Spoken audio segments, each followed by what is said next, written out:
Biden is one of the most distinguished public servants alive today. He started in local government, just like us, as a county councilman in New Castle County, Delaware. As a senator, he chaired both the Judiciary and Foreign Relations Committees and led the way on the passage of the Violence Against Women Act. In 2008, Joe Biden had the honor of being selected as President Obama's vice president, stood side by side with the president on helping America come back from the worst recession since the Great Depression, passing the Affordable Care Act, repealing Don't Ask, Don't Tell, and so much more. Among other efforts, he currently chairs the Biden Institute, a domestic policy institute at the University of Delaware. Last month, the university announced it's renaming the entire public policy school in the honor of Joe Biden. Please.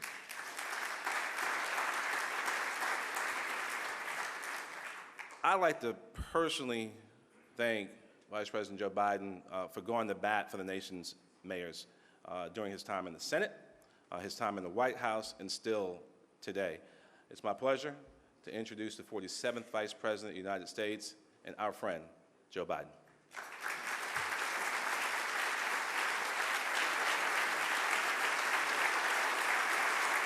Hey, folks. How are you? Great to be back. I have to salute the mayor of Boston, who's right in front of me here.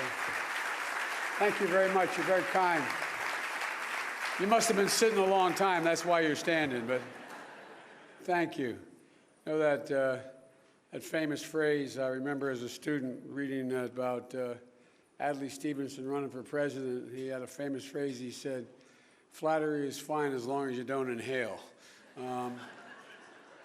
It's great to be back with you. I've been with you many, many times. I want to say thanks to Steve. Steve and I have known your chairman, have known each other for a long time. He's done one hell of a job in Columbia. And, I was a local official. I ran for the United States Senate because being a local official was too hard. Y'all think I'm kidding. I'm not kidding. They know where y'all live. They know where you live. And you affect, not a joke, you affect, how you doing, man? How are things down in Kentucky? The fact of the matter is that you affect the quality of life, and you're viewed as the person most responsible for the quality of life in your city, more than anyone else in politics, more than anyone else in government. You know, picking up the garbage, making sure it's picked up is not Democrat or Republican. It's not a matter of whether or not if the streets aren't safe, it doesn't matter what your politics are. And if you don't have good schools, people are in trouble. And you've been, the whole world has sort of dropped on you. I look at, I want to thank Mayor Barnett and Mayor Fisher for their leadership of this conference and enabling me, inviting me to speak here today. And maybe it's just an Irish thing, but this guy Walsh is okay too, the fourth one guy leading it. A great, great personal friend. And, I've worked, I've made it, and this is not hyperbole, from the time I was a councilman to as vice president, I don't think there's anybody who's worked more closely with the mayors without being a mayor. And I mean that sincerely, because the cities of America are the heartbeat of America. They are the economy of America. Everything about what kind of nation we are can be determined by looking at our cities. The rest of the nation is really important, to state the obvious, rural areas, suburban areas, but the heartbeat of the country are the mayors. And everything lands on your lap first instance, whatever it is. And so I've been to more conferences than I can count, and I've always learned something when I've come. And it's not hyperbole. I've been to probably 30 or more mayoral conferences, and I've always walked away, and I'm not trying to be nice to you because no one ever doubts I mean what I say. The problem is I sometimes say all that I mean. So no one's ever accused me of being coy. But I've always walked away impressed, and no more so than as vice president being able to work with you. When you may remember, some of you, that when the recession hit, I said this is the most significant economic crisis in American history short of a depression. And it really was. And it turned out to be exactly what we thought it would be. And in 2008, some of you weren't in office, a few of you were, a lot of you weren't, but a few of you were. And you may remember that the economy was in absolute freefall. Families lost over $16 trillion in personal wealth. There were nearly 4 million homes that were lost. And people who would find that they were in their home, they had never missed a mortgage payment, everything was going fine, but all of a sudden they found they were upside down because property values had dropped so much because of the 3 foreclosures on your block, and your home was worth less than you owed the bank. And there were foreclosures that way too. And they all happen in your streets. They all happen. I spent an awful lot of time as vice president. The president gave me the honor, and it was an honor, of doing what we could to revive Detroit, in particular Detroit, because it was bankrupt at the time. And you know, it's you all went through hell, but and we were losing 700,000 jobs a month. Now my deceased wife, who was a brilliant woman named Nelia, she had a great expression. She said, the greatest gift God gave mankind was the ability to forget. And my mother would say, that's true, otherwise a woman would only have one child. But all kidding aside, the good news is, and it is good, we've forgotten how bad it was, particularly for our cities a long time ago. And so we went out, and the automobile industry was bankrupt, and we wrote and passed, with your leadership, and it's not hyperbole, we passed the Recovery Act of 2009. And it literally saved us from sliding into a depression. Even conservative economists now have acknowledged without that infusion of $836 billion, the single largest program in the history of America, maybe in the world, not a joke, of infusion of capital, saved us from a depression. And it was the single largest investment ever made. And so I made the mistake that sometimes your staff may make with you. I'm Vice President of the United States. I had the President and I every single week had a private lunch where we could talk about whatever we wanted to, from our families to holler at each other, and we were like, all kidding aside, like brothers. I mean, it was completely open relationship we had. And so one day I went in, and with the help of a brilliant staffer named Ron Klain, I laid out how I thought we should handle the Recovery Act.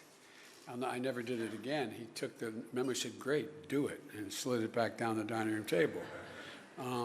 But I did the first thing I did, and it's just to remind you of where we've been and what you can do. I went to you. I went to the mayors. I spoke to over 200 of you. And over that period of time, in groups of as many as 30 or 40 on a phone, to 1 or 2 alone.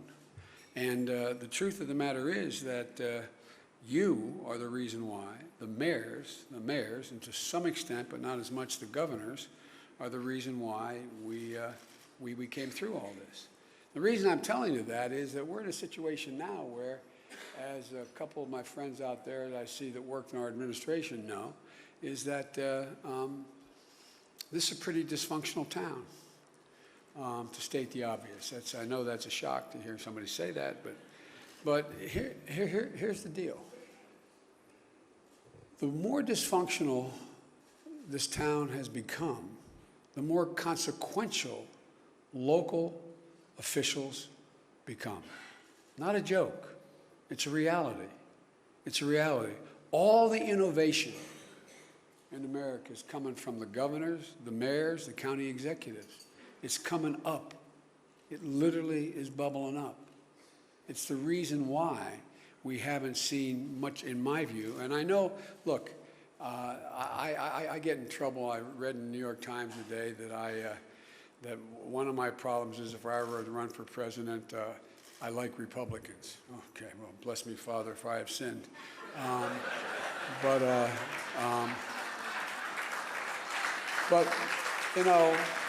from where I come from, I don't know how you get anything done. I don't know how you get anything done until we start talking to one another again. There was a big article today, Fred Upton. I went out and spoke at an event, and he was there, and I praised him. And he was in a race, but I praised him about the fight against cancer.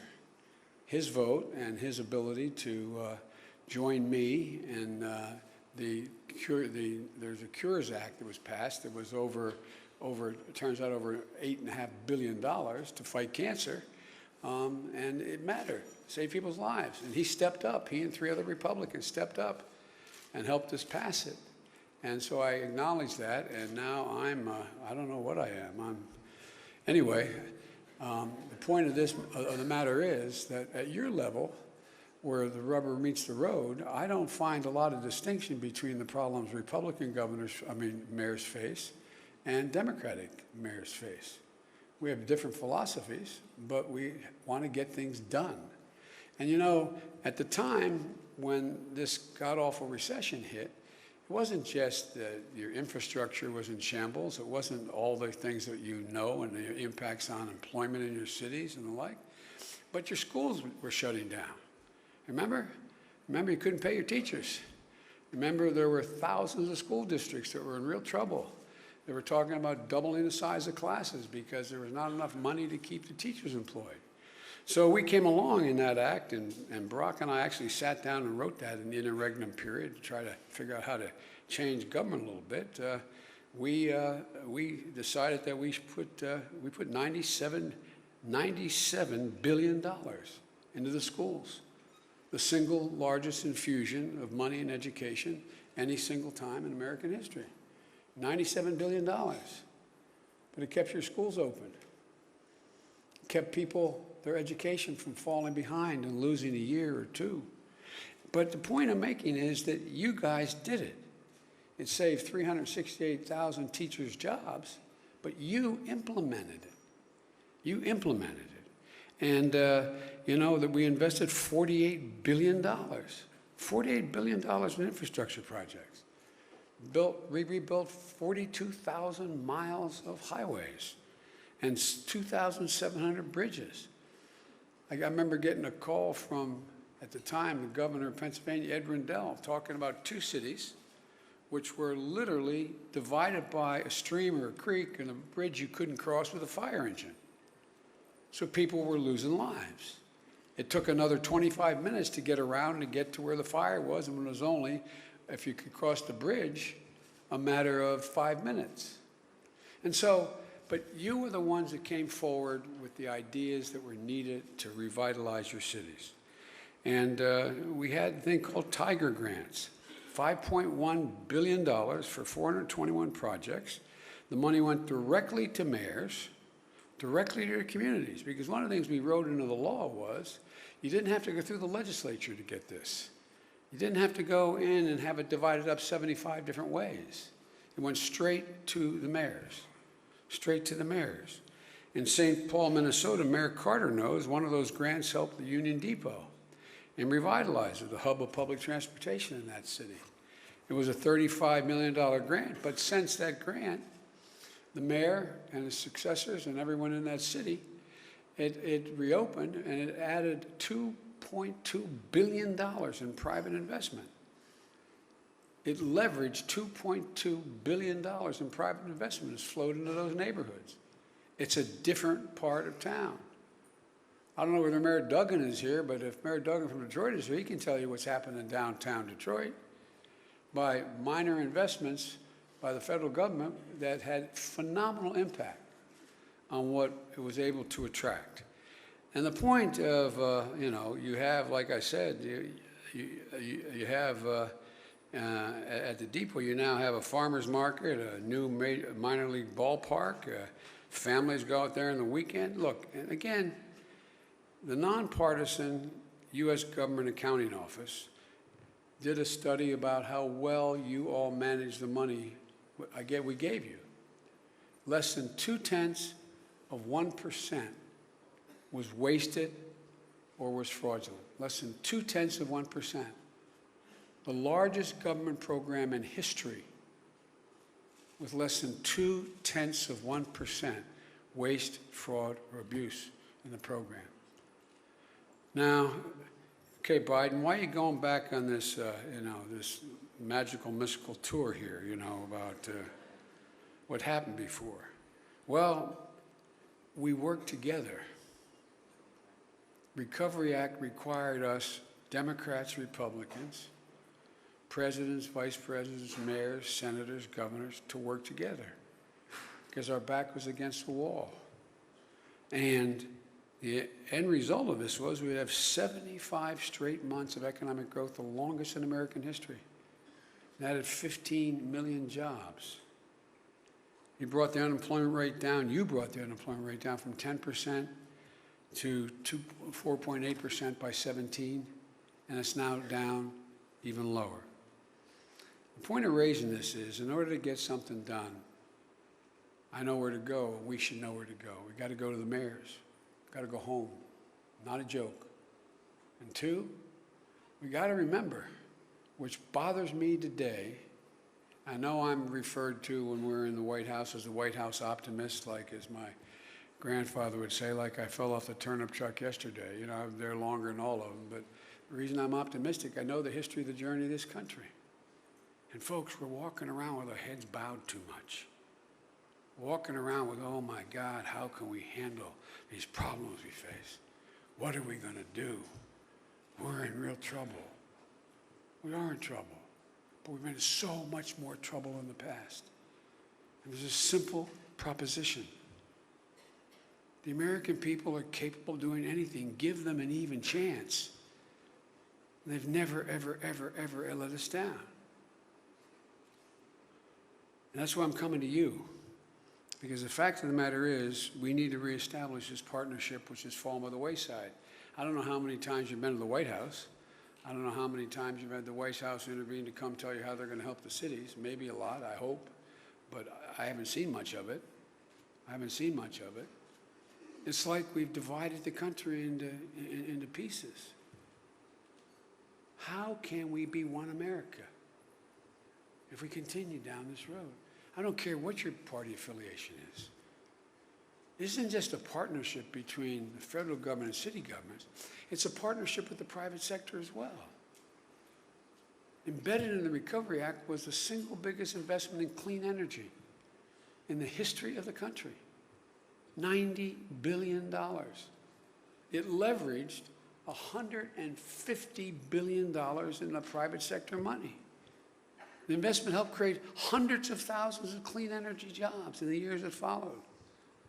By the end of the administration, we were generating 30 times as much solar energy as you did and creating energy jobs at a rate 12 times faster than any other sector of the economy.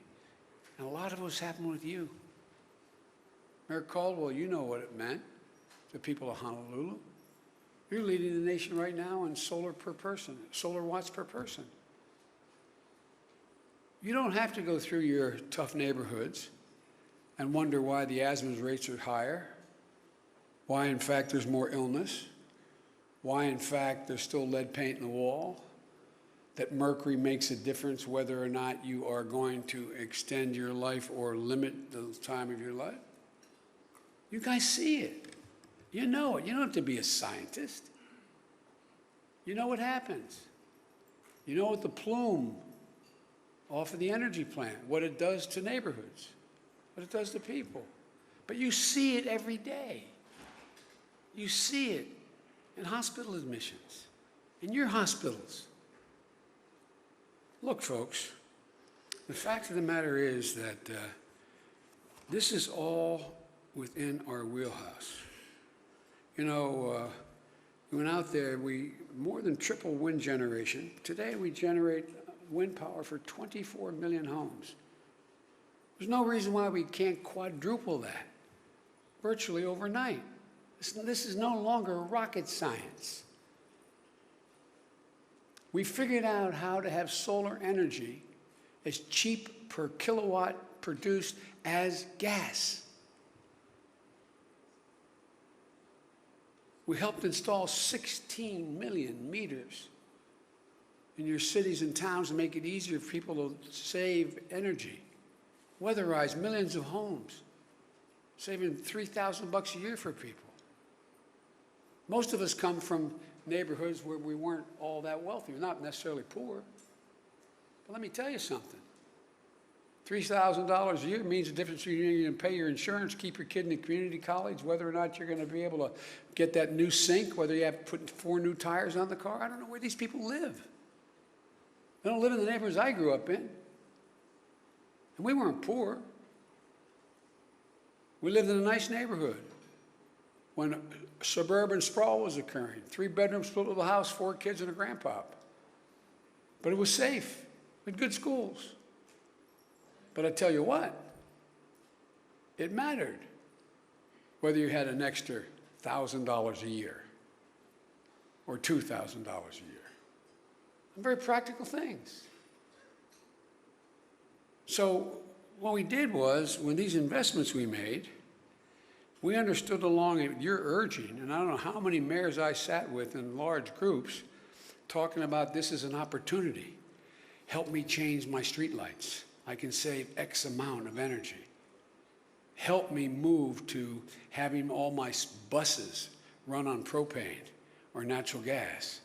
Figure out a way to help me figure out how to do blah, blah, blah. And it's mattered. It's had a profound impact. 10 years ago, we knew we needed a green revolution. We understood the urgency in terms of people's health, in terms of economic growth, in terms of the quality of life. And with you all, we put the country on a path. We reduced carbon emissions from power plants by 1/3. That was the goal in the next 10 years. Increase renewable energy by 30%, with the goal of being able to do it by 50 and then 90% within the near term. There's no reason that in 2025, all of North America can't get half its electricity from non-polluting sources. It's within our grasp, but for special interest. We need to reset these goals for our children and our grandchildren. The administration has walked away, but there's no reason we can't pull us back on the path.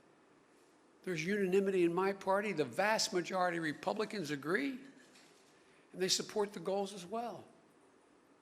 They got more of a political problem. I'm not being a wise guy. They got more of a problem with an administration. But every single one of you knows that investing in clean energy gives your city a chance to grow and create jobs. But you also know this is about more than that. It's about a matter of survival. The threat posed by climate change is existential. You know, the first meeting we had in what we call the tank over in the Pentagon, Barack and I, as new president and vice president, getting briefed. You know what the military said our greatest security threat is? Global warming. The military. The military. Simple reason. Sea levels rise a half a foot or a foot. You have tens of millions of people migrating. That's how wars start. That's how Darfur started. It matters. And you're seeing elements of this in your city, and I see it in my own state. Delaware has the lowest average elevation of any state in the country. We're on average 60 feet above sea level. Our State Department of Natural Resources, in conjunction with the feds, and the Environmental Control Agency, said by the end of this century, that's a long time, so it's hard for anybody to fathom that, 8 to 11% of my state will be underwater. Homes destroyed, jobs lost, towns off the map. I was down in Rehoboth Beach, Delaware. Some of you from this area may know where that is on the ocean.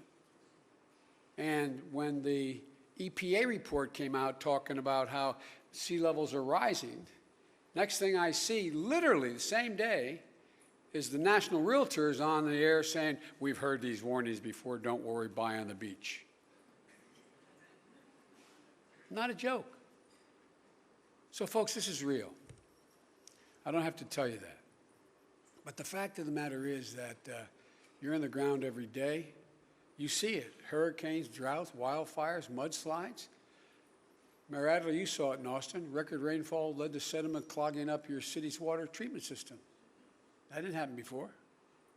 You saw it in Denver, Mayor Hancock, where last year the heat wave was so extreme It was literally deemed dangerous for people to be inside without air conditioning. Our government's almost recent report found that heat stress and drought kill off up to a quarter of our corn, can kill off up to a quarter of our corn and soybean harvest. What's that going to mean for you mayors from the Midwest, from Iowa, from Kansas, from Nebraska? What happens? What happens in Dubuque when John Deere has nothing to plow? Not a joke. EPA has spoken. They've laid all this out. Our scientists have spoken. There's no dispute about this among scientists. Since when did we become science deniers?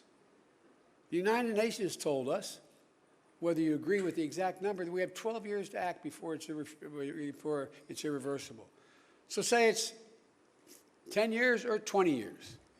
Nobody's disputing if we fail to act, we're going to have a more serious problem. Until the world is destabilized by food and security disasters, until they lose trillions of dollars in the fallout, until devastation we've already seen a terrifying glimpse of becomes the new normal, maybe that's the only thing that's going to change people's minds. But I believe, and I hope you do, that we have to put the country back together. When we pulled out of the Paris Climate Agreement, 400 of you said, not us. Republicans, Democrats said, not us, not my city. We're going to meet the standard. Governors across the nation said, not us, we're not going to do it. When we established the first ever limits on carbon emissions from power plants, double fuel economy standards of passenger vehicles of 54.5 miles per gallon by 2025, would have saved families and businesses and cities almost $2 trillion. These are economic models, $2 trillion. One of the proudest achievements of our administration was lead the passage, and Barack did it, of the Paris Agreement, which prompted every single country in the world to commit to reducing greenhouse gases. Every single one has but us. Every country in the world. In the last 2 years, this administration has walked away from the progress we made. They've walked away, but you've stepped up, as I said. The United States, we backed out of the agreement, but 400 of you said, no, not me. Conference of Mayors survey last fall you all did, 57% of you said you plan to take action in 2019. 100 cities and towns have committed to transition to renewable energy, total renewable energy. They say that move away from fossil fuels, renewable power is within our power. It's equivalent of taking 26 million cars off the road, 30 coal-fired plants. Now I'm beginning to sound like the wonk I hate. But look, the point is, this is really important, and it's within our power. It's within our power to stem this erosion. You know, you've banded together to purchase more electric vehicles, to provide cleaner air, to reduce oil dependence. Last year, the 1 millionth electric vehicle was sold in the United States. 10 years ago, when we rescued the automobile industry, today Ford and GM are intent on being the world's leaders in electric vehicles. How many of you have taken action to put recharging stations in your city where your parking meters are? 48 electric vehicle charging corridors in American highways Barack and I laid out before we left. But just when we opened up, just like we opened up gas stations in the 1920s, we need towns to lead the way as well, city and towns. Mayor Brown is getting it done in Buffalo. Who's going to step up next? We need leaders to understand this is the most urgent priority facing the nation, and that will be judged by our children and grandchildren what we do today. And you deserve a strong federal partner. This nation cannot continue down this blind path. We cannot ignore science. We cannot abdicate our duty to lead the world. We can't stand alone in ignorance while every other country in the world signs on to the agreement. Because the simple truth is the American people are with us in this issue. Democrats, Republicans, Independents, they understand the realities. The younger generation understands it even more. And they're demanding action. So my plea to you is hang in there. We need you. You're literally Horatio at the bridge, attempting to hold back the threat. that is to wipe out the progress we made and the commitments we made. I'm telling you, the help is on the way. This position cannot be sustained, but you are the key. You are the key to keeping it from sliding all the way back to what it was before you did all the things you did during the Recovery Act. Together, I'm absolutely confident we can do this. And folks, parting comment, I think we got to start to begin to believe in our people again. They're tougher than you think they are. They're ready to do great things. They're looking to be led. Every one of you, my guess, was raised like I was, to believe there wasn't anything you couldn't do, knowing the damn thing in the world America couldn't do. This is the United States of America, for God's sake. It's time to lift our heads up, man. Not walk around staring at the ground. And take these on. This is all within our wheelhouse. And you've demonstrated more than any other group of elected officials in the United States of America. God bless you for what you do, and may God protect our troops. Thank you.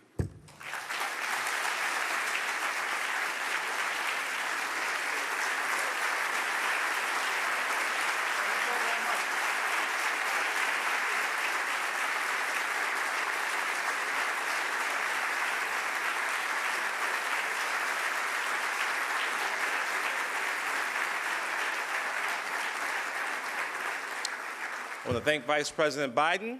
This session is adjourned, friends. All right.